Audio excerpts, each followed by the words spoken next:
इसके बाद दूसरा प्रश्न लेते हैं। दर्शाइए कि कोई भी विषम पूर्णांक 6q + 1 या 6q + 3 या 6q + 5 के रूप का होता है जहाँ q कोई पूर्णांक है।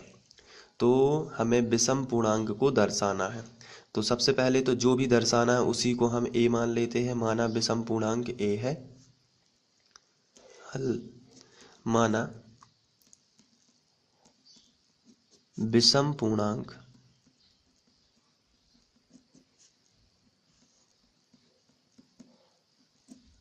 a है।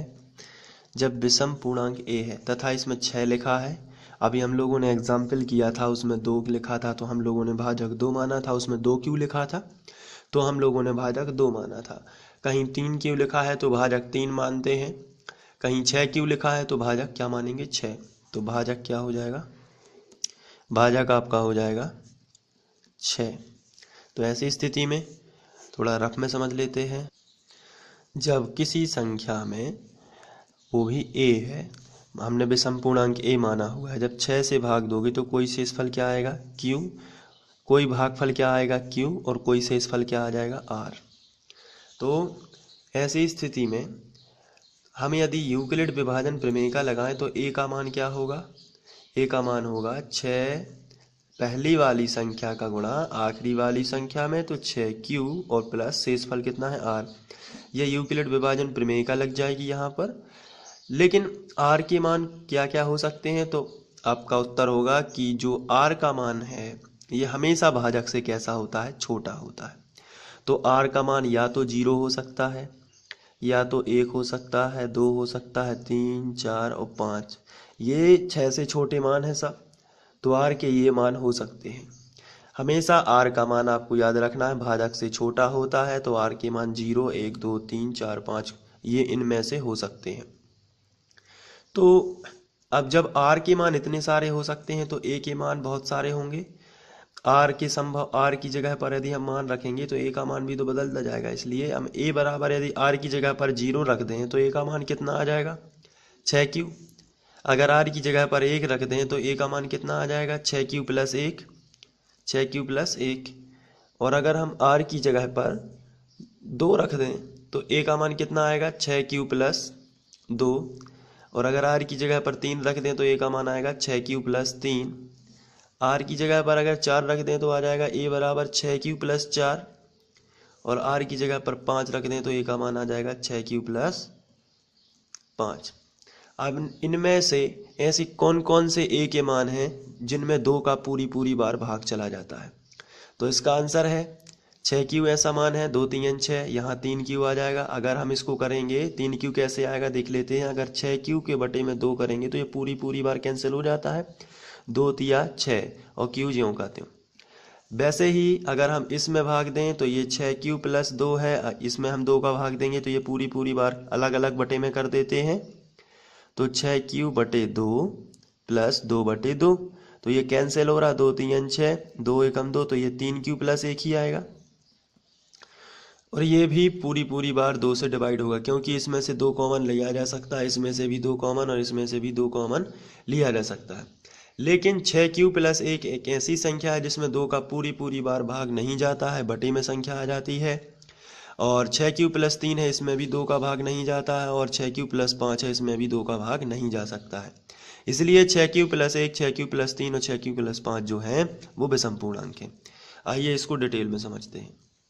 जब हमारा भाजक 6 है तो यूक्लिड विभाजन प्रमेय से यूक्लिड विभाजन प्रमेय से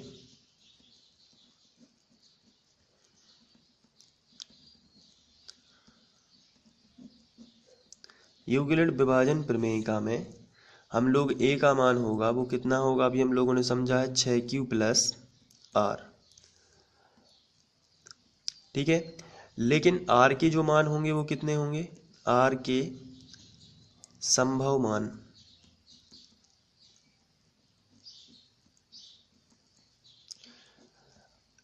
r बराबर या तो हो सकता है 0 या हो सकता है 1, 2, 3, 4 और 5। क्योंकि भाजक कितना है 6, तो 6 से छोटे ही r के मान हो सकते हैं, मैंने अभी बताया है।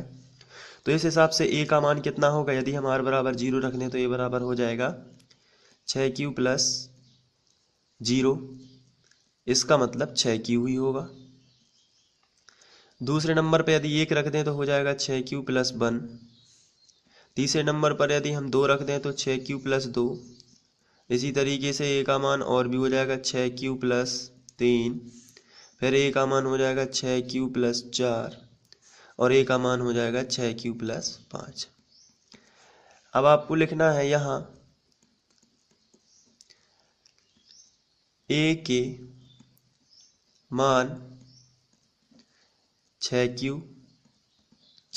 प्लस 2, 6q प्लस 4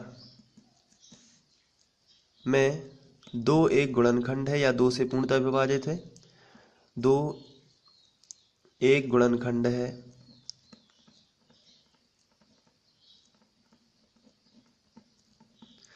जबकि 6q plus 1, 6q plus 3, 6q plus 5 2 में 2 एक गुणनखंड नहीं है, में 2 एक गुणनखंड नहीं है। तो इस प्रकार की आपको भाषा लिख देना है और ये क्वेश्चन सॉल्व हो जाएगा। अतः अब जब 2 गुणनखंड नहीं तो ये कैसे हैं, विषम पूर्णांक। आता है 6q प्लस 1, 6q प्लस 3 और 6q प्लस 5 विषम पूर्णांक हैं, विषम पूर्णांक हैं। इस तरीके से आपको सॉल्व कर देना है। बहुत ही सिंपल क्वेश्चन था, आपको थोड़ा समझ लेना है और हल कर देना है। Thank you.